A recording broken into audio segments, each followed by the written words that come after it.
They told me, don't go down there. But I did. And that's when everything changed. If you think I should have listened, maybe you're right. But sometimes, the only way out of fear is through it. Tonight, I want to tell you about the night I took the stairs anyway. Not because it was easy, not because I was brave, but because it was time. Time to face what waited under my own house. You see, we all have that one door we don't open, that one sound in the dark we pretend we don't hear. Mine was just a little closer than most. This story isn't just about fear, it's about what happens when you finally stop running from it. Before we start, I want to say welcome to Grandma Cozy Stories. Here, we share true stories from small houses. Stories about love, loss, and life. About lessons you only learn by living long enough to regret a few things first.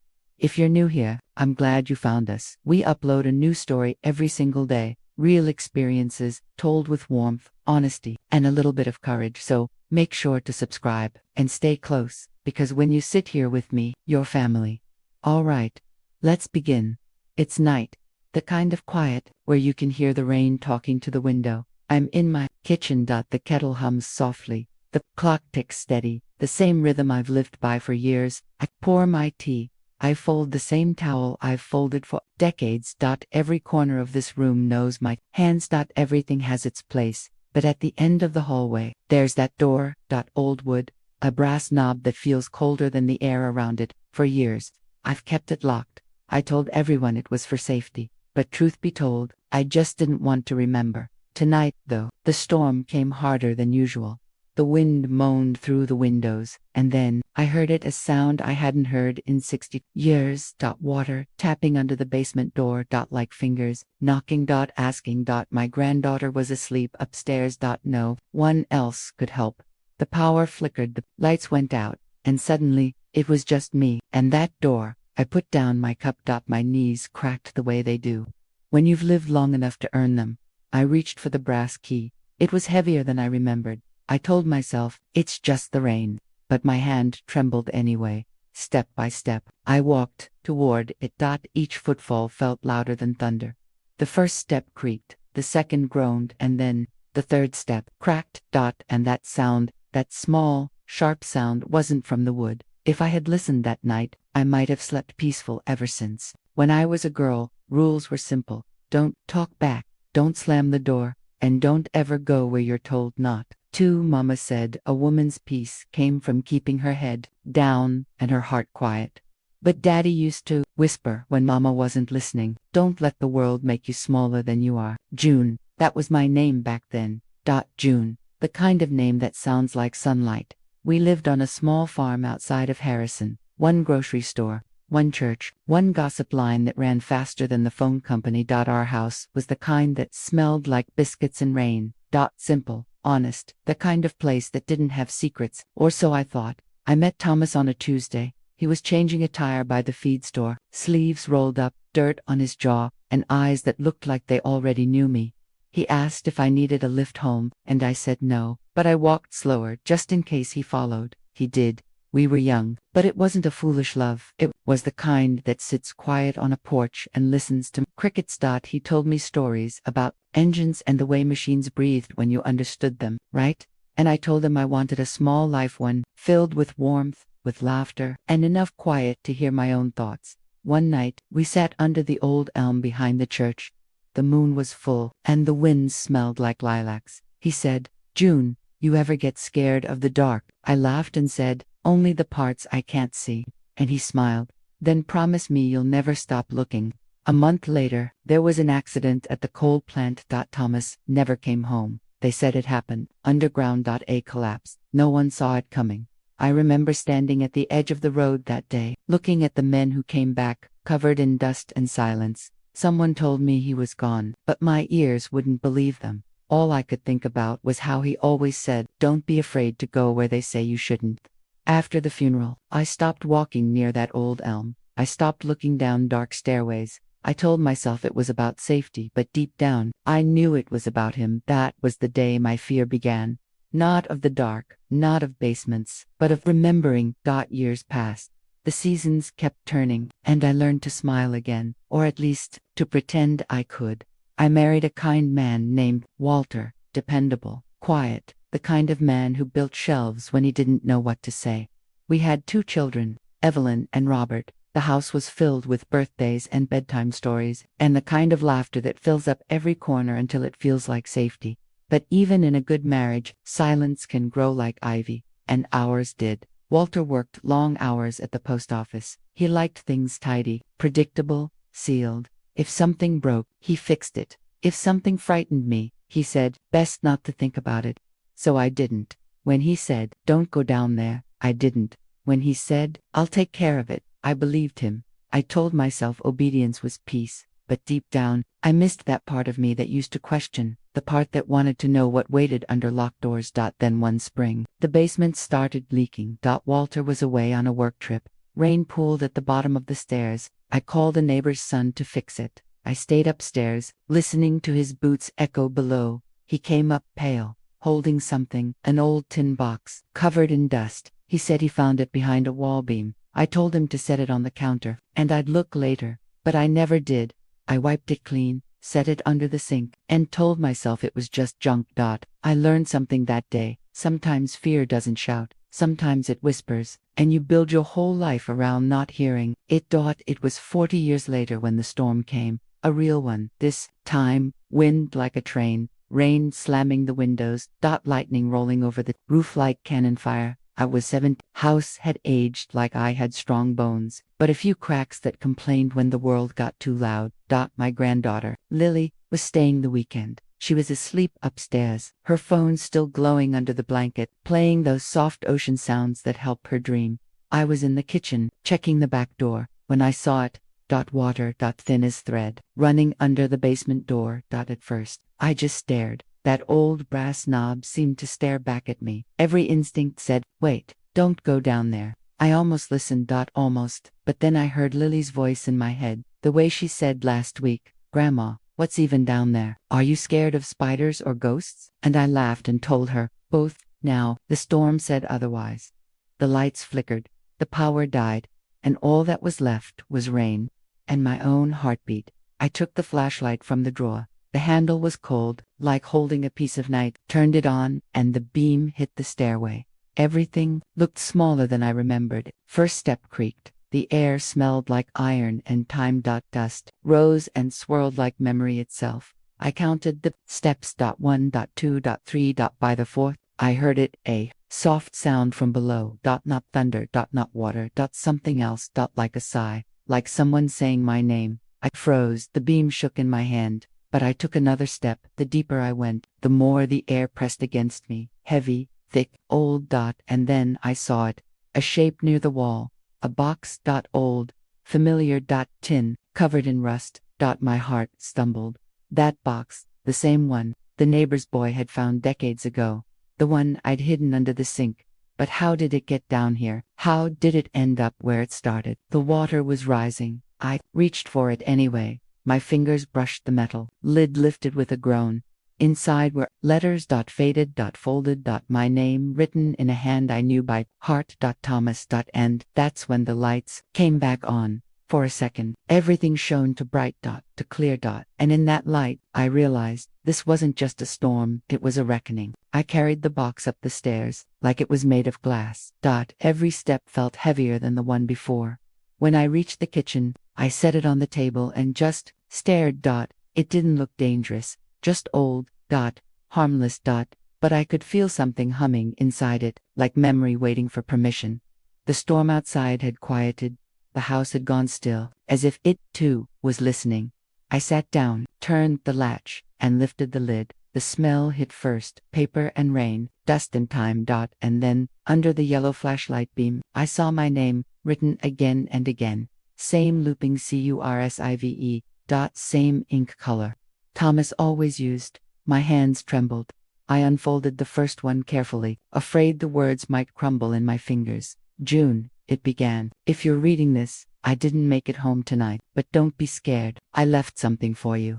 I gasped out loud, because I remembered this handwriting. I remembered that summer, but no one had ever told me he'd written me again after the accident. The second letter was dated months later, the third, a year. He was alive longer than I was told. He'd been writing, sending letters to me, but I'd never received a single one. Some were returned, unopened, some had been stamped addressed unknown, others had my address clearly written. My pulse hammered in my ears. The box wasn't a memory, it was evidence. Someone had hidden these letters, someone had taken them from my mailbox and buried them here. And then I saw it in the corner of the box, a slip of paper with my husband's handwriting.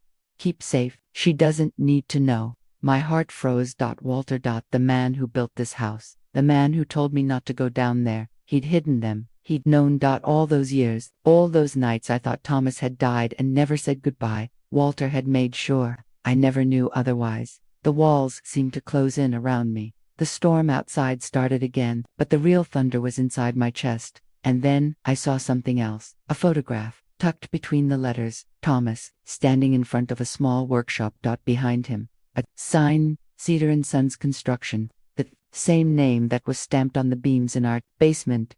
He built part of this house, Thomas. And my husband had never told me. Morning came gray and heavy.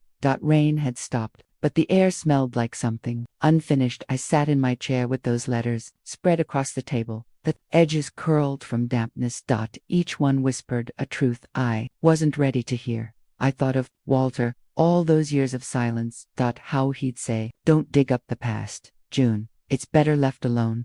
I thought he meant grief, but he'd meant Thomas. The truth sat bitter on my tongue.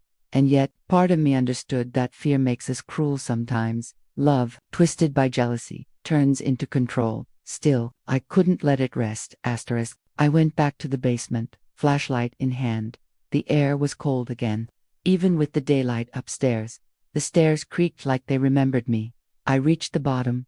Water had mostly drained, leaving puddles that reflected the light in broken pieces. That's when I saw it, a faint outline on the far wall, a rectangle where the paint didn't match. Like something had been built over. I pressed my hand against it. The wall felt thin. Hollow. I pushed harder. The panel gave way with a sigh of dust. Behind it, a small hidden room. Bare concrete. A single bulb hanging by a frayed cord. And on the floor, another box. This one was newer. A metal lock glinting in the beam. Inside, I found more than letters. Old receipts. Blueprints. A journal. Walter's. The first entry read, "She still talks about him in her sleep. I wish she'd forget. I wish I could." My breath caught. The handwriting was sharp, almost angry. Each page bled with guilt and fear. He'd known about Thomas building the basement. He'd found the old letters and hidden them. And every year, he'd written about it. How he couldn't stand the thought of me remembering someone else's hands shaping our home. Page after page. His jealousy turned into silence. His silence turned into control. And his control turned into my fear. When I finished reading, my knees gave out. I sat on the floor. I cried for both of them, for the man who died in the dark, and the man who buried him again in my memory. I whispered into that cold room, "I forgive you both." But the air stayed still. No voice answered, only the sound of a single drop of water falling into a puddle like a clock starting again. That night, I couldn't sleep. Every sound in the house had meaning now. The hum of the refrigerator, the groan of the wind, even the ticking clock sounded like it was spelling out secrets. I sat by the kitchen window, wrapped in my robe. Letters beside me. The moon was pale. The world outside was wet and shining. I thought about telling Lily, but I couldn't yet. She's young. The world hasn't shown her how heavy secrets can be. Instead, I read one more letter. It was dated 3 years after Thomas's supposed death. The ink was smudged, but the words were clear. "June, I built the lower room myself. It's safe there. If anything ever happens to me, promise me, don't let them close it up. That room is where the truth lives." My heart stopped. He wasn't writing to me from far away. He was writing from here. I looked toward the hall, toward that same door. I don't know what made me stand, but my legs moved before I decided. The flashlight beam shook as I walked. The key turned easier this time. The door sighed open down the stairs. Again, the smell of wet earth, the cold pressing close like a whisper. I stepped into the small room. The bulb flickered once, then steadied, and for a second I swear I heard breathing. "Thomas," my voice cracked like old wood. Nothing. Only the faint dripping, the sound of the bulb's hum, and yet the air changed. The kind of stillness that feels full, not empty. My hands shook. I set the flashlight on the ground and pressed my palm to the wall. It was warm, too warm for concrete. Then, faintly, I heard it again, a man's voice, low, soft, not angry, just, "There, I told you not to be afraid." My knees gave out. Tears fell before I even understood why it wasn't a ghost. It wasn't a haunting. It was memory. My own mind letting go of something I'd buried for too long. I whispered back, "I'm not," and for the first time in 60 years, I meant it. When I came upstairs, dawn was breaking. Lights spilled through the curtains, and the floorboards no longer creaked like warnings. They sounded like forgiveness. The rain didn't stop for 2 more days. By the second night, the basement flooded again. The letters were safe upstairs, but the walls downstairs wept through the cracks. I called the county office. They said someone would come when available, but when available never came for old women like me. So I called my son, Robert. He said, "Mom, just call a contractor. Don't go down there again." But this wasn't about water anymore. It was about truth. When the repairman finally arrived, he walked around the outside of the house, tapping walls, checking the foundation. He said the basement wasn't on any county blueprint. According to their records, it didn't exist. That stopped me cold. "This house has been here 60 years, I said. He shrugged. "Maybe someone built it quiet. Before the permit. Quiet." That word hit deep. Thomas had written, "If anything happens to me, the truth lives below." Had he built that hidden room without papers? Had Walter Knoll? The man handed me a clipboard with a work estimate. I stared at the line that said non-standard foundation, further inspection required. It wasn't just the basement anymore. It was a buried story. And now it had a deadline before the inspectors came. That night, I pulled out the old tin box again. This time, I looked closer at the postmarks on Thomas's letters. Each one was sent from a town 15 miles west, a town that, according to history, closed its mine the same year he died. If the basement wasn't on record, and his letters were sent after his death, then someone had rewritten both our stories. The water kept dripping downstairs, steady as a heartbeat. The clock ticked louder. I realized this was my chance, maybe the last one, to uncover everything before time and paper erased it again by morning. I'd made up my mind. I'd call the township, ask for every record, every permit, every plan that had ever touched this address. If this house held a secret, I wasn't leaving it to rot behind a locked door. The clerk at the county office sounded bored until I mentioned the year, 1958. She said, "Hold on." Papers shuffled through the line. She came back quieter. "Ma'am, that's strange. There was a building permit that year for your address, but the name on it isn't your husband's." My chest tightened. "Then whose?" "Thomas Cedar." My throat closed. For a moment, I couldn't speak. She asked if I wanted a copy. I said yes. I waited 3 days. When it arrived, I sat at my kitchen table like I was unwrapping a relic. The document was yellowed but legible. Thomas's signature, a floor plan drawn in pencil, foundation lines, measurements, even a small rectangle marked lower storage. The same dimensions as the hidden room I'd found. At the bottom, scrawled in his handwriting, "Built for June, she deserves safety." I pressed my fingers to the paper. He'd built this house, or at least, the bones of it. He'd built it for me, before Walter, before everything changed. And Walter must have known. He'd married me, moved me here, and never once said whose hands had poured the concrete. All my life, I'd been living above a secret meant to protect me, but twisted into a prison by someone else's fear. I looked around my kitchen, the wallpaper I'd chosen, the tiles I'd cleaned for 50 years, and realized none of it was really mine. Not until now. I cried then. Not the kind of crying that hurts, but the kind that empties you out enough to start breathing again. When the tears stopped, I called my daughter, Evelyn.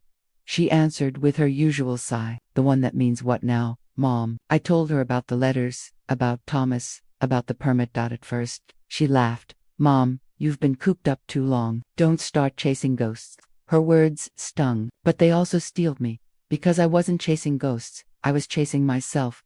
That night, I laid the blueprint on the table. I traced the lines with my fingertip like reading a map back to who I'd been. Every angle, every inch, proof that someone once believed I was worth building safety for.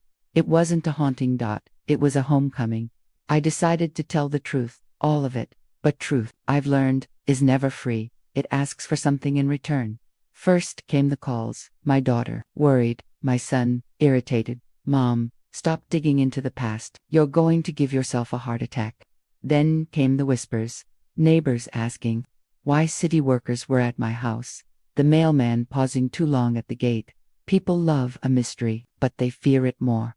I sent copies of the letters and blueprint to a local paper. I thought maybe they'd ignore it.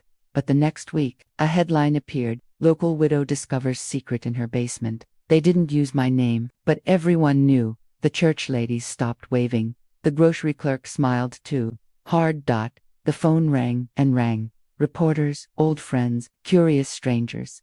Evelyn stopped by one evening, her eyes sharp with frustration. "Mom, why are you doing this?" "He's gone." "They're both gone," I said, "because lies don't die just because the people do." She stared at me a long time, then said softly, "I just don't want them to laugh at you."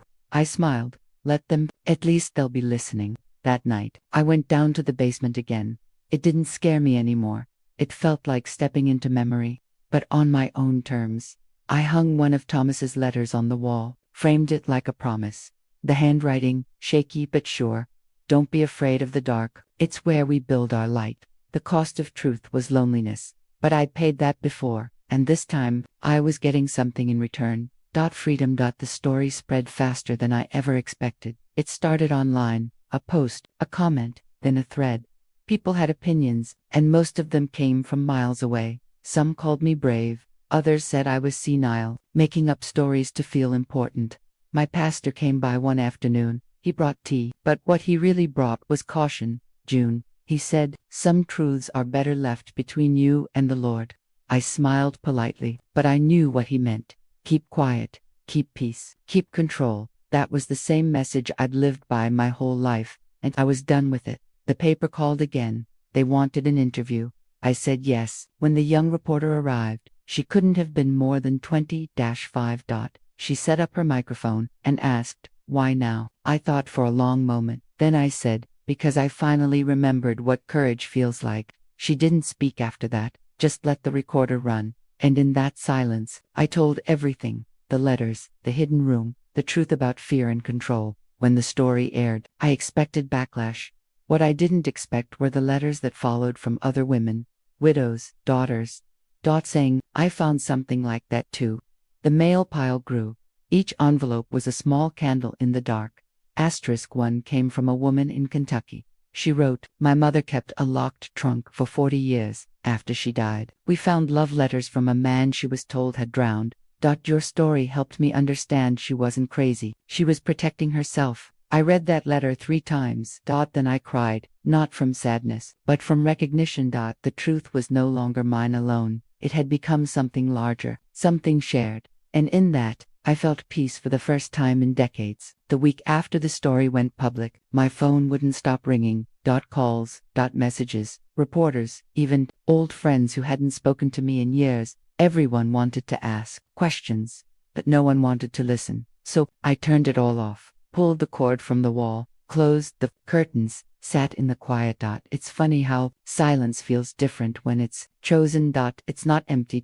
It's heavy, like the air before rain. That night, the storm came back. A smaller one, but loud enough to remind me that nothing in this world stays fixed.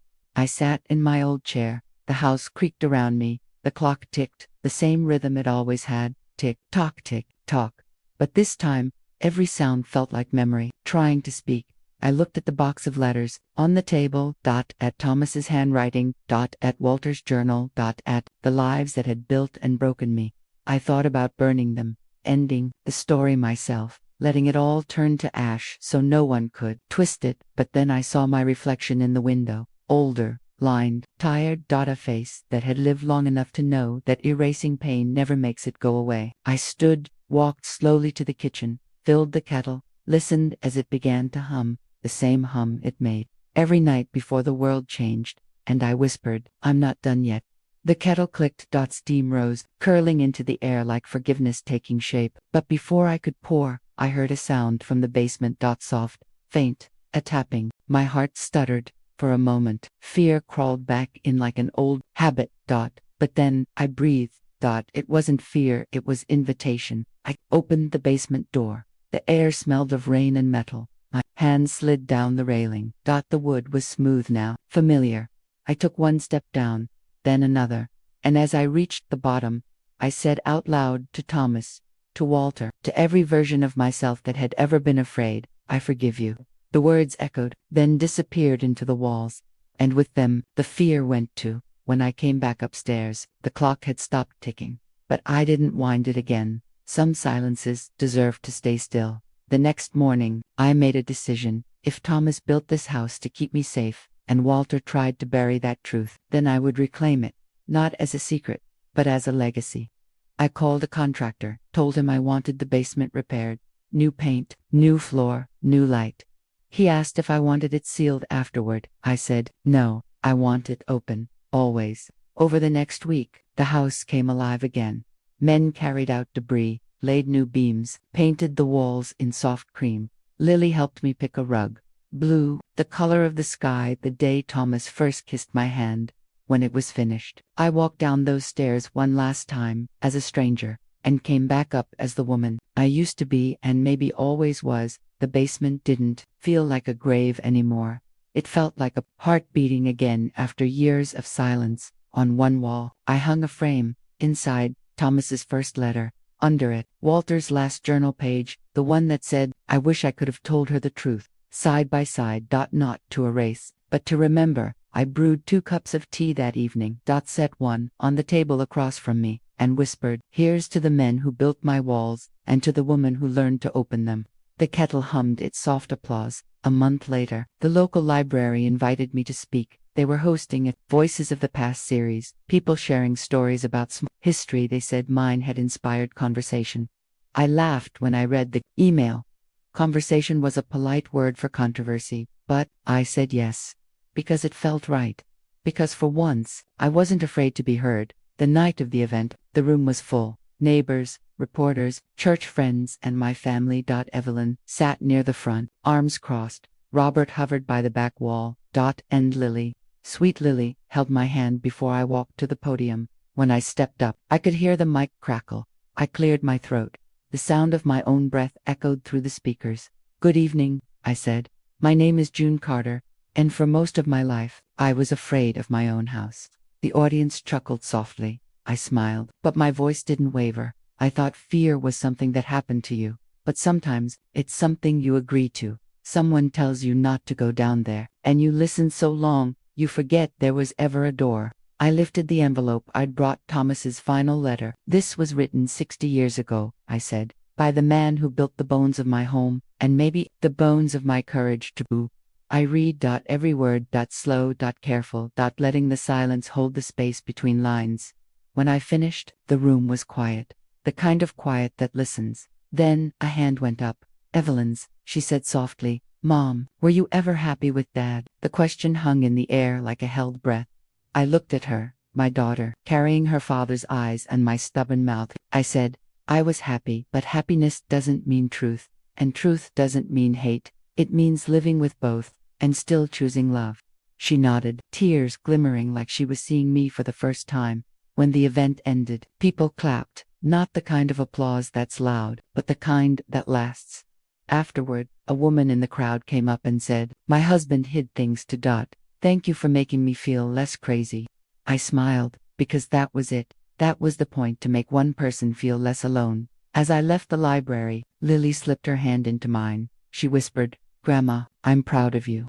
And for the first time, I believed it. After the library night, I came home to a quiet house. But it wasn't the same kind of quiet anymore. This one felt earned. The basement smelled faintly of paint and lavender now. Lily helped me place a small rug near the stairs, and every morning she says, Grandma, it looks like sunshine down there. And it does. Finally, it does. People started writing letters again, real ones, with stamps and ink. Not reporters. Just strangers. Women my age, men who'd lost someone, even a young girl from Minnesota who wrote, your story helped me talk to my mother before she died. That letter made me cry in a way I hadn't cried in years, because it meant all that pain, the fear, the silence, the years of obedience, had become something useful, something that helped. I kept my routine. Tea at 7. Radio humming low. Curtains open now, always open. Because the world doesn't need another woman hiding behind fabric and fear. One afternoon, Evelyn came by. She walked through the kitchen, looked at the letters framed on the wall, and said quietly, I didn't understand, Mom, but now I do. She hugged me, really hugged me, the kind that lingers until words aren't needed anymore. Then Robert stopped calling just to check on me. He started calling to ask for advice. Mom, he said one evening. How do you know when you've done enough? I laughed softly. You never do, sweetheart. You just learn to rest anyway. When the paper published a follow-up about the story, they called it The Woman Who Went Down There. And for once, I didn't flinch when I read it, because that's exactly who I am now. The truth didn't ruin me. It rebuilt me. At night, I still sit by the kitchen window. The kettle hums. The rain comes and goes. But when I hear it tap against the door, it doesn't sound like fear anymore. It sounds like memory, gentle, forgiving, alive. Sometimes Lily sits beside me, drawing pictures of the basement, flowers on the walls, little hearts, and a note that says, safe place. She doesn't know everything. Not yet. But she knows enough, and that's all I ever wanted, for her to grow up unafraid of her own doors. When I go down there now, I don't bring a flashlight. I don't need to. The light stays on. Always. If I've learned anything in this long, curious life, it's that fear is just another kind of memory, that it waits, it watches, and it reminds you of the things you never healed. For years, I thought silence was strength, that keeping peace meant keeping quiet. But silence isn't peace, it's just permission for everything you're afraid of to keep growing. When I finally took those stairs, I didn't find monsters, I found truth. And truth, my dear, is never as scary as the lies we tell ourselves. To avoid it, you can't live a full life with half of your heart locked behind a door. You can't love someone if you're still hiding from yourself. And if someone tells you, don't go down there, ask them why. Ask them what they're afraid you'll find. Then go anyway. Because courage doesn't mean not being scared. It means opening the door even when your hands shake. Wish I could tell my younger self that no rule, no person, and no past mistake is worth more than your peace. Forgive, but don't forget. Love, but don't shrink. Be kind, but never quiet about the truth. When I look back, I see a woman who spent too long trying to be small enough to fit everyone else's comfort. But now, I see a woman who finally stood up straight, looked fear in the eye, and said, not today. Maybe that's what growing old really is. It's not about wrinkles or birthdays. It's about finally understanding what deserves your strength. And what DOESN single quotes. So if you're sitting somewhere tonight in your kitchen, your living room, your heart beating heavy because of something you've never faced, this story is for you. You are not too old to open the door. You are not too late to find peace. And you are never, ever too far gone to forgive yourself. That's what the stairs taught me. And I hope, someday, they teach you too. After the story aired, I didn't expect much. A few kind letters, maybe a few curious neighbors asking questions over fences. But then, the messages began to arrive. An email from a woman in Maine who said, my grandmother had a locked door to after watching your story. We finally opened it together. A man from Oklahoma wrote, I thought I'd buried my past. Turns out, it was just waiting for light. And there were hundreds more, each one a heartbeat, each one proof that truth doesn't stop with one voice. The local paper ran a follow-up, called The Basement That Spoke. They said the county received record calls that week, people asking how to request old building records, how to find out who built their homes. It made me smile. All those people learning to ask questions again, learning to look under their own stairs. Lily helped me read the comments on the video. She giggled at some, cried at others. One said, my mother's gone, but this story helped me forgive her silence. I whispered to myself, then it was worth it, because stories don't end with the storyteller. They keep walking quietly, steadily into someone else's open door. It's been a year now since the flood. The basement is still dry. The house still hums, but something else has changed. So have I.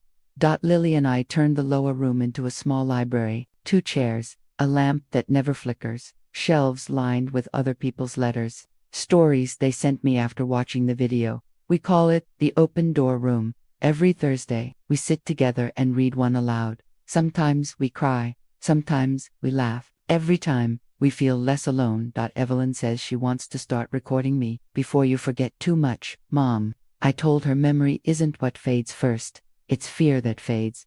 And I'm glad, when the nights are long, I still make my tea, still listen to the rain. But now, when it taps against that old door, I don't lock it. I let it sing, because fear once lived down there now. Light does, and maybe that's the best any of us can do, leave one place brighter than we found it. If this story touched you, if it reminded you of something you've kept tucked away, subscribe to Grandma Cozy Stories. We share true stories like this every day. Stories about love, life, courage, and second chances. And next time, I'll tell you about the letter I found in my attic. The one that wasn't meant for me. Because some stories don't end. They just wait to be told. Story by Grandma Cozy Stories. Inspired by real experiences. Subscribe for more true grandma stories every day. Gentle fade out music.